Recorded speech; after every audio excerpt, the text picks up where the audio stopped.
आइए आपको सुनवाते हैं हरियाणा के मुख्यमंत्री मनोहर लाल क्या कुछ कह रहे हैं। पूजनीय श्री स्वामी ध्यान प्रेमानंद जी महाराज, अन्य सभी संतगण, मंच पर विराजमान हमारे देश की सबसे बड़ी पंचायत, हमारे लोकसभा के सदस्य, हमारे सांसद बहन सुनीता दुग्गल जी, पंचनद स्मारक के हमारे प्रदेश के अध्यक्ष, स्मारक ट्रस्ट के प्रदेश के अध्यक्ष और विधायक श्री सुभाष सुधा जी, स्थानीय विधायक हमारे श्री दूड़ाराम जी, सार्वजनिक उपक्रम ब्यूरो के अध्यक्ष श्री सुभाष बराला जी, श्री लक्ष्मण नापा जी, श्री मनीष ग्रोवर जी पूर्व मंत्री, श्री कर्णदेव कंबोज जी पूर्व मंत्री, विधायक श्री घनश्याम दास अरोड़ा जी, विधायक श्री विनोद भयाणा जी, विधायक श्री कृष्ण मिड्ढा जी, विधायक बहन सीमा त्रिखा जी, मेयर हिसार हमारे गौतम सरदाना जी, उपस्थित सभी पंचनद स्मारक ट्रस्ट के अन्य पदाधिकारीगण, मंच पर विराजमान या सभा सामने बैठे हुए सभी हमारे समाज के सामाजिक नेता, उपस्थित बुजुर्गों, नौजवान साथियों, माताओं बहनों, पत्रकार छायाकार मित्रों, कलाकार बंधुओं, आज का ये दिन बहुत ही एक विशेष दिन, इसकी को मैं संज्ञा दूंगा। जैसा स्वामी जी ने कहा, 14 अगस्त देश के प्रधानमंत्री जी ने 15 अगस्त 2021 के दिन लाल किला के प्राचीर से इस विषय की याद सारे देश को, दुनिया को कराई थी। जब से देश आजाद हुआ है उस समय से लेकर के और अभी तक की सरकारें 1921 से पहले तक इस समय केवल जश्न तो मनाते थे। 15 अगस्त का दिन जश्न का दिन है भी सही, आजादी हमको मिली है, गुलामी को दूर करके आजादी प्राप्त करने के लिए बहुत ही बड़ी संख्या में हजारों लाखों लोगों ने एक सपना लिया था, बहुत लोगों ने कुर्बानियां दी, शहीद हुए, जिसके कारण से आजादी की आज खुली हवा में हम सांस ले रहे हैं। लेकिन भाइयों बहनों, वही एक सत्य, ये दूसरा भी एक कटु सत्य है कि आजादी की बहुत बड़ी कीमत चुकानी पड़ी थी। अब वो कीमत शहीदों की शहादत की हो तो सब उसको याद करते हैं, आज भी करते हैं, पहले भी करते थे। लेकिन एक जो कीमत चुकाई गई, जिसको याद करना पूर्व की सरकारों ने कभी ध्यान नहीं दिया, जिसका नरेंद्र मोदी जी ने सार्वजनिक तौर पर उल्लेख किया, और वो था कि आजादी से पहले हमारे देश का विभाजन हुआ। अगर और पीड़ादायक तरीके से मैं कहना चाहूं तो भारत मां के शरीर के अंगों को काट दिया गया, 2 अंग काट दिए, एक पूर्वी पाकिस्तान कहलाया, दूसरा पश्चिमी पाकिस्तान कहलाया। ये पीड़ा 14 अगस्त की रात्रि को हम लोगों ने सही है, देखी है, भोगी है। और इस पीड़ा को याद करना बहुत जरूरी है। कई कारण है याद करने के। एक विषय तो बड़ा यह है कि वो विभाजन भूला तो नहीं जा सकता, लेकिन एक संकल्प तो इस कहानी को याद करके हम ये ले सकते हैं कि अब इस देश की आजादी को कोई और खंडित न करे, दोबारा से भविष्य में कभी 1 इंच भूमि भी हमारे देश की अलग न हो जाए। ये संकल्प आज के दिन हमको लेना है, ये संकल्प लेना है। भाइयों बहनों, ये कहानी उन लाखों शहादतों के खून के साथ लिखी गई है। जब विभाजन हुआ तो पता नहीं कितने लाख लोग जो वहां से उस अपने घर को छोड़ करके भारत माता की गोद में आने के लिए तैयार हुए और चले। समाज की सुरक्षा के लिए भी बहुत लोगों ने वहां रास्ते में संघर्ष किया, अपनी शहादतें दी। उनके खून से लिखी हुई ये कहानी है। बहुत से लोगों ने उस मंजर को देखा, देखते देखते वहां से चल करके भारत माता की गोद में आने का उनका अवसर मिला। उन्होंने अपनी आंखों से देखा, रोए। उनके आंसुओं से लिखी हुई ये कहानी है। इस कहानी को देखने वालों का, उनके मन में कितना बवाल था, वो उन्हीं युवाओं को पता होगा, या आज हमारे सामने जो लोग बैठे हैं जिन्होंने अपनी दादी नानी से कहानियां सुनी होंगी। क्योंकि घटना को आज 78 साल हो गए हैं, 76 साल हो गए हैं। 76 साल की घटना में अगर कोई 10-12 साल का बालक रहा होगा, उसने तो अपनी आंखों से देखी होंगी, लेकिन इससे कम आयु के बच्चे को शायद ही पता होगा। अर्थात जिसकी आयु आज 88 साल, 85 साल, 86 साल हो गई है, उस बुजुर्ग को तो आज कुछ आंखों देखा हाल पता होगा। बाकी हमारी सारी पीढ़ी को तो केवल जो कहानियां सुनी होंगी हमने दादी नानी की, उसी में से आभास हुआ होगा कि क्या वो पीड़ादायक, क्या वो दृश्य था कत्लेआम का। गाड़ियां चली मुसाफिरों की और रास्ते में गर्दनें उतार दी गई धड़ से। बहु बेटियों की इज्जत लुटने का डर हो गया तो माता पिता ने अपनी जवान बेटियों की गर्दन अपने हाथ से उतार दी इज्जत बचाने के लिए। अब ये संख्या कितनी थी, बड़ा विवाद बना हुआ है। कोई इसको 3 लाख कहता, कोई 5 लाख कहता, कोई 10 लाख कहता, कोई 15 लाख कहता है। इतने लाखों लोगों की शहादत के बाद हम जो लोग आज यहां बैठे हैं, उसी बदौलत, उसी कीमत को चुका करके यहां बैठे हैं। आज हमारा फर्ज है ऐसे शहीदों की शहादत को, उनका स्मारक बना करके हमेशा हमेशा याद रखा जाए। और मैं आभारी हूं स्वामी धर्मदेव जी का, मैं आभारी हूं सुभाष सुधा जी का, मैं आभारी हूं पंचनद स्मारक ट्रस्ट का, जिन्होंने सबने मिल करके इस आवाज को पिछले 15 वर्ष से अपने दिमाग में, दिल में बैठाया हुआ है, इस विचार को, और इसको पूरा करने के लिए इन्होंने एक संकल्प लिया हुआ है। अब ये संकल्प मैं निश्चित रूप से कह सकता हूं कि वो जरूर पूरा होगा, जरूर पूरा होगा, बीच में नहीं रहेगा। और प्रधानमंत्री जी ने जो बात लाल किला से 15 अगस्त 2021 को बोली थी, उसको मैं दोहरा रहा हूं। उसको पूरा करने के लिए भी आवश्यक है, विभाजन की पीड़ा को कभी भुलाया नहीं जा सकता। कारण हमारी लाखों बहनें और भाई दरबदर हो गए और तमाम लोगों को अपनी जान से हाथ धोना पड़ा। ऐसे शहीदों की याद में विभाजन विभीषिका स्मृति दिवस 14 अगस्त को याद किया जाए और उनकी यादगार में स्मारक बनाए जाएं जगह जगह। इस प्रकार के विचार उन्होंने दिए।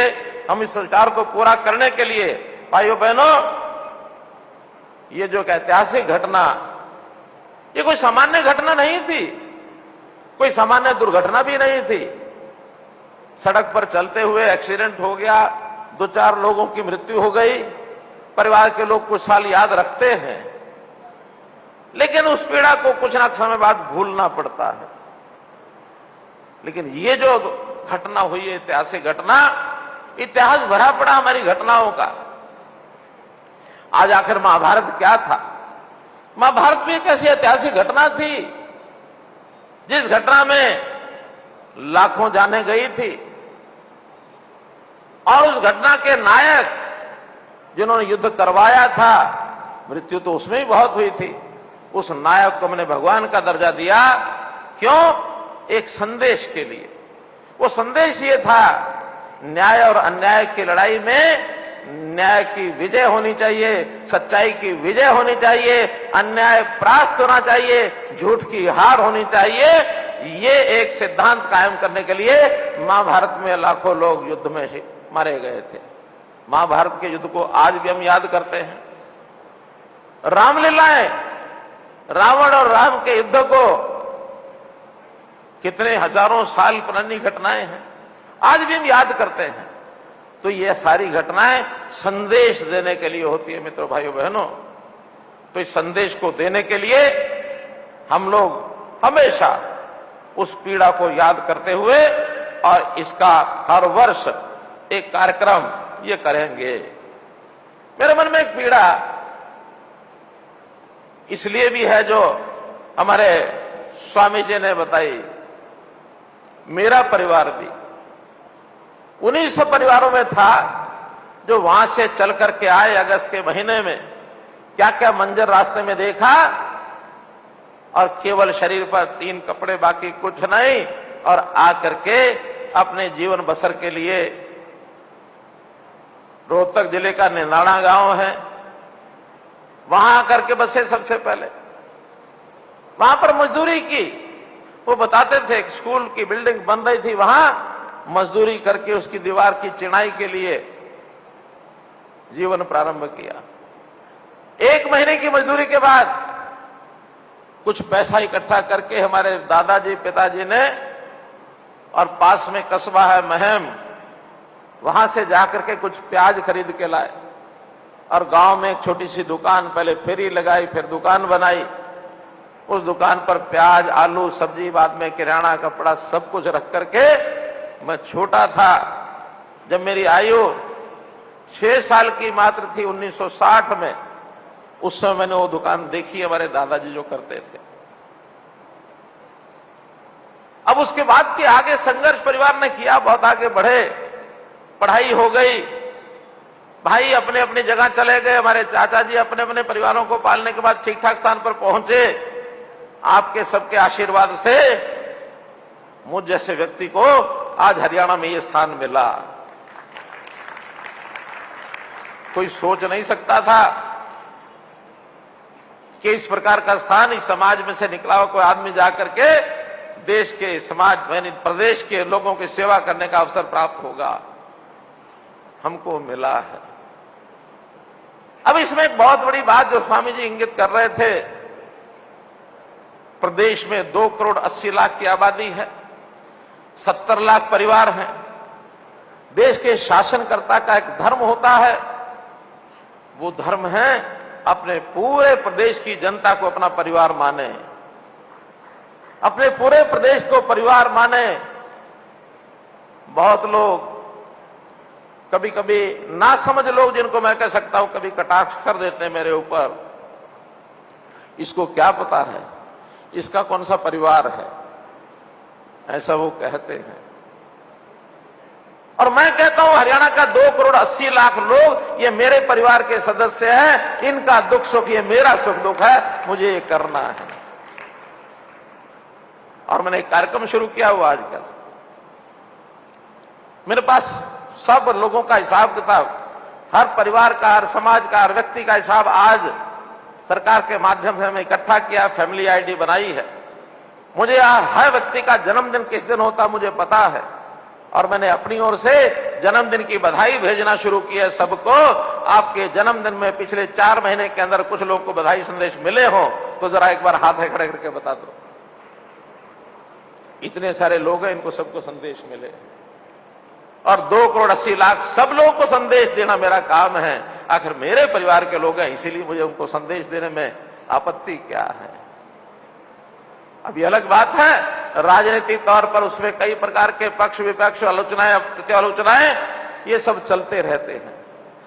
तो बहुत छोटी सोच के लोग इस प्रकार का बोलते हैं, बोले, हमें आपत्ति नहीं है, हमें कोई कुछ भी कहे, लेकिन अपना लक्ष्य सामने है, इस प्रदेश की सेवा करना, लोगों को, खास करके गरीब लोगों की चिंता करना, उनको आगे बढ़ाना, जिसके घर में खाना नहीं बनता है उसके घर में अनाज पहुंचाना, जिसके परिवार का सदस्य मानो कहीं इलाज की जरूरत है तो अस्पताल का खर्चा सरकार देगी, आयुष्मान भारत का कार्ड उसका बनेगा, बुजुर्ग कोई होगा उसको पेंशन, हरियाणा में सबसे ज्यादा पेंशन वो हम देंगे और दे रहे हैं।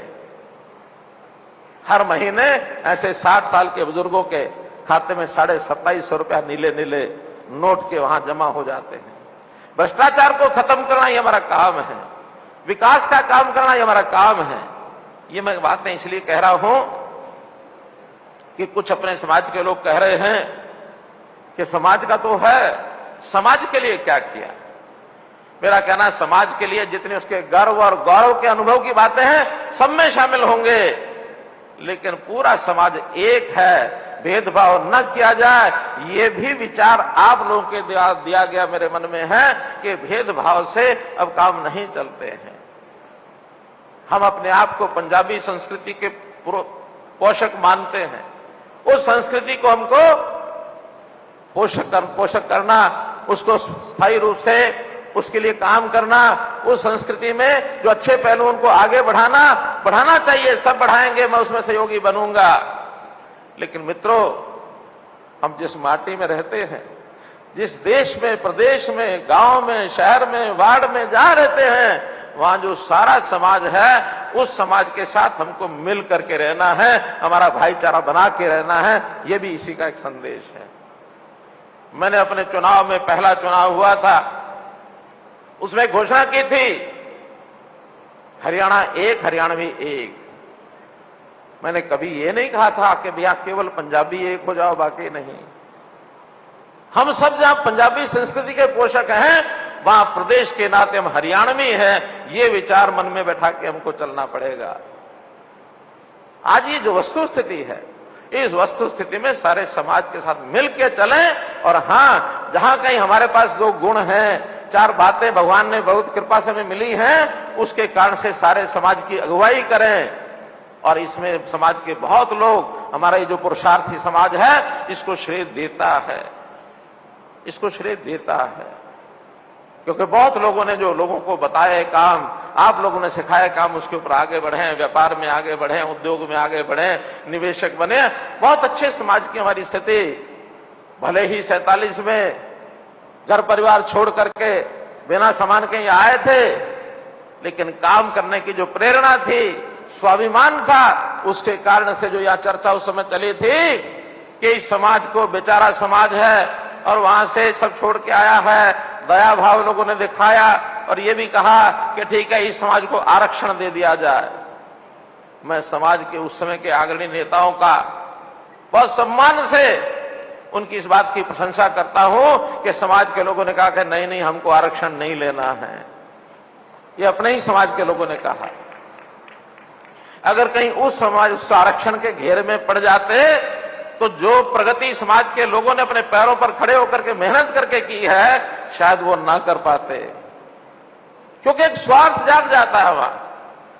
हमको स्वार्थ की बजाय परमार्थ की भावना से, हमको अपनी मेहनत से, परिश्रम से, अपनी विद्या से, अपने संस्कारों से, अपने हुनर के विकास से आगे बढ़ना है। उसके लिए सब लोग लगे हैं और आगे बढ़ते रहें, ऐसे मेरा मानना है। आज के दिन मैं इतना ही कहूंगा कि जो देशभक्ति का वातावरण बनाने के लिए हमारे प्रधानमंत्री जी ने भी कहा है कि 14 अगस्त ये विभाजन विभीषिका दिवस मनाया जाए, और 15 अगस्त की याद में स्वतंत्रता दिवस के नाते देश भर में तिरंगा यात्राएं निकाली जाएं, मेरा देश मेरी माटी, इस अभियान को चलाया जाए। सब मिलाकर के देशभक्ति, मेरा धर्म देशभक्ति है, मेरा कर्म देशभक्ति है, मेरा मर्म देशभक्ति है। देशभक्ति है तो सब कुछ है, देश है तो सब है, देश नहीं है तो कुछ नहीं है। इस भावना से चलेंगे तो गारंटी से कह सकते हैं कि आगे इस देश का कोई बिगाड़ नहीं सकता है। जहां तक स्मारक की बात है, जहां तक शहीदी धाम कुरुक्षेत्र पीपली में बनाने की बात है, स्वामी जी ने मुझे एक नक्शा दिखाया है। हमने भी कहा कि इस नक्शे के हिसाब से 5 एकड़ पर अभी योजना बनी है, एक अच्छा भव्य स्मारक बनना चाहिए। उसमें एक तीर्थियों के रहने के लिए भी स्थान है, उसमें एक बड़ा स्मारक भी है, उसमें ध्यान प्रार्थना भी है, उसमें विद्यालय भी है, उसमें गौशाला भी है, उसमें अन्य प्रकार के सेवा के प्रकल्प भी बहुत होंगे। सारी कहानी भी विभाजन के समय की पूरी वहां प्रदर्शन की जाएगी। लाइट एंड साउंड शो वहां होंगे, देश और दुनिया के लोग वहां करके देखेंगे तो विभाजन की दास्तान उनको पता लगेगी। अभी जो इन्होंने मोटा मोटा मुझे बताया है कि लगभग 45 और 48 करोड़ रुपए के बीच का वो खर्च है। मैंने स्वामी जी को कहा, ये जितना समाज बैठा है उस समाज में आप सब भी शामिल हैं, हमारे सभी विधायक, मेयर सब शामिल हैं, मनोहर लाल भी उसमें शामिल है। किसी प्रकार की चिंता मत करना, समाज के द्वारा यह काम करवाने का काम मेरा दायित्व मैं करा करके दूंगा आपको। मैं इसमें एक बात स्पष्ट करना चाहता हूं, जैसे पहले हमने कहा कि सरकारों पर निर्भर होकर के चलने से एक आलस्य आता है, एक व्यक्ति के मन में थोड़ा कहीं ना कहीं स्वार्थ जाग जाता है। समाज में बहुत ऐसे लोग हैं, मुझे याद है धर्मपाल महाशय जी, कोविड के अंदर अचानक एक दिन का फोन आया कि मनोहर लाल जी, मैं उनको मामा जी कहता था क्यों गुलाटी थे वो, मेरे मामे गुलाटी हैं, बहुत आनंद से वो कहते थे भांजे चिंता मत करना, कोई जरूरत हो तो बताना। मैंने कहा नहीं सरकार इसमें बहुत अच्छे तरीके से मोदी जी लगे हैं, खूब कर रहे हैं। अच्छा ठीक है, थोड़ा सा मैं सहायता के लिए एक छोटा सा अंश भेज रहा हूं, ले लेना। अगले दिन मुझे पता लगा कि उन्होंने 1 करोड़ रुपए सरकार को भेज दिया।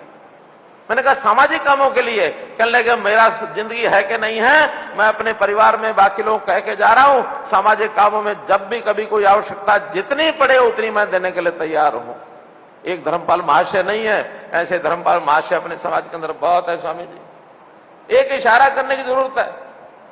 आज तो 48 करोड़ की आप बात कर रहे हैं, इससे ज्यादा एक जीरो भी लगा देंगे तब भी हम पूरा करके देंगे। आज मैं सुधा जी से बात कर रहा था, मैंने कहा थोड़ा स्वामी जी ऐसा कहा है इन्होंने, तुरंत उन्होंने कहा कि मेरे पास इन्होंने सूची भेजी है 1 2 3 4 5 6 7 8 9 10 लोगों की, सभी मंच पर बैठे हैं और भी आगे कोई एक और 11 लोगों की सूची है। अब इन सब 11 लोगों ने कहा कि इस स्मारक में जो बनेगा शहीदी धाम पंचनाथ स्मारक पिपली में, उसके लिए जो खर्च बताया गया है, सभी 11 लोग 51 लाख रुपया इकट्ठा करके देंगे, कहीं से भी देंगे। और ये सरकारी पैसा नहीं होगा, ना इनका अपना व्यक्तिगत होगा, समाज को जोड़ के चलना है। सुभाष सुधा जी हैं उसमें, घनश्याम अरोड़ा जी हैं, विनोद भयाना जी हैं, इन्होंने तो लिस्ट दी है, एक एक सज्जन खड़े होकर के बताए। सुभाष सुधा जी बोलो कितने लाख? 51 लाख। घनश्याम अरोड़ा जी नहीं बोलो मुझसे, 51 लाख। विनोद भयाना जी 51 लाख। प्रमोद विज जी है नहीं, आपने अपने आप लिखा होगा। बनीश ग्रोवर जी 51 लाख। गौतम सरदाना जी 51 लाख। सीमा त्रिखा जी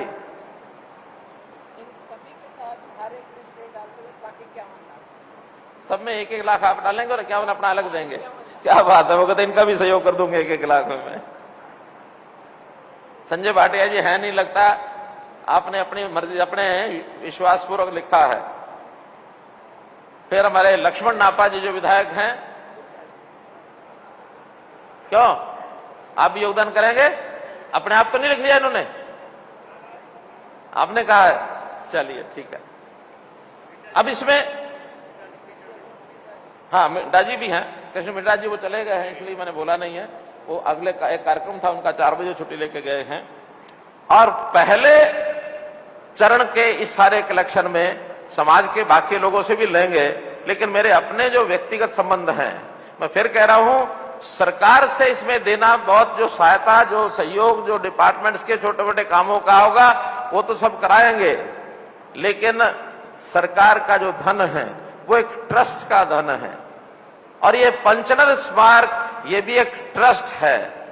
और आपकी जानकारी के लिए ये पंचनद स्मारक ट्रस्ट, इसमें मैं भी सदस्य हूं। और ट्रस्ट का एक नियम होता है, कोई ट्रस्टी एक ट्रस्ट से दूसरे ट्रस्ट में पैसा ट्रांसफर नहीं करा सकता है। अगर कानून के जानकर बैठे तो बता दें, वरना मुझे इस ट्रस्टी यहां की ट्रस्टी छोड़नी पड़ेगी, तब मैं सरकार से दे सकता हूं। वो अलग बात है, सरकार से सहयोग कराएंगे, लेकिन मैं अपने प्रयत्नों से जैसा 51 लाख 11 लोगों के हुए हैं, ये 5.5 करोड़ रुपया है, 5.5 करोड़ रुपया मैं अपने संपर्क से और इसमें अपना योगदान कराऊंगा। कुल मिला के 11 करोड़ रुपया आज इस सभा में आपसे हम करते हैं, वादा करते हैं। इसके आगे बढ़ने के लिए स्वामी जी आप बैठे हैं, आपके तो इतने लोग हैं, एक थोड़ा सा संकेत करेंगे तो फट हो जाएगा। मैं फिर आपको इस बात का विश्वास दिलाता हूं कि ये काम पैसे के बिना नहीं रुकने देंगे। समाज में बहुत लोग हैं जिसको भी इशारा करते हैं वो ऐसे सामाजिक कामों के लिए आगे आ जाते हैं। अगर कहीं इस प्रकार के ट्रस्ट के लिए CSR के पैसे का अनुमति होगी तो हमारे पास CSR पैसा खर्च करने वाले बहुत लोग हैं जो कहते हैं हमारा पैसा कहीं खर्च करवा दो। उनकी मजबूरी है पैसा खर्च करना, अगर उसके अंदर होगा तो बहुत आसान होगा, अन्यथा और भी कराएंगे। और जहां तक स्थानीय जो हमारा पंचनद सेवा ट्रस्ट है, इन्होंने अपना अच्छा काम किया है। 21 लाख रुपया पहले भी इनके पास भिजवाया था और 21 लाख रुपया मैं अपनी ओर से इनके लिए घोषणा करता हूं। और मुझे तो पहले बताया नहीं था, मंच से ही स्वामी जी ने आह्वान किया है।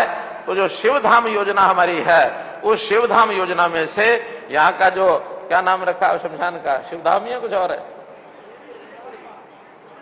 शिवपुरी, तो यहाँ के शिवपुरी से हमारी शिवधाम योजना में से 21 लाख रुपया उसके लिए भी मैं मंजूर करता हूं। तो इस प्रकार से कभी भी हमारे दूड़ाराम जी ने कुछ विधानसभा के नाते अपनी बातें स्वाभाविक है क्योंकि उनको मौका मिला रखना ही थी, अलग से उनसे सारे कुछ करके, क्योंकि इस मंच से ये मंच उस घोषणा का नहीं है, अलग से जो यहाँ खास करके बाढ़ प्रभावित इलाके में कुछ लोगों का नुकसान हुआ है, उस नुकसान की भरपाई के लिए हमने 28 तारीख तक जो क्षतिपूर्ति पोर्टल है उसमें भरने के लिए कहा है। 28 तक है, 18 तक है, 28 तक है, 28 है, 18 है या 28 है, जो दी है डेट है उसकी है, उस समय तक सब अपनी एंट्री उसमें करें। उसके तुरंत बाद जिसका जितना नुकसान हुआ है उसका नुकसान की भरपाई की जाएगी। इतनी बात कहते हुए मैं अपनी बात को समाप्त करता हूं। बहुत बहुत धन्यवाद, बहुत बहुत आभार।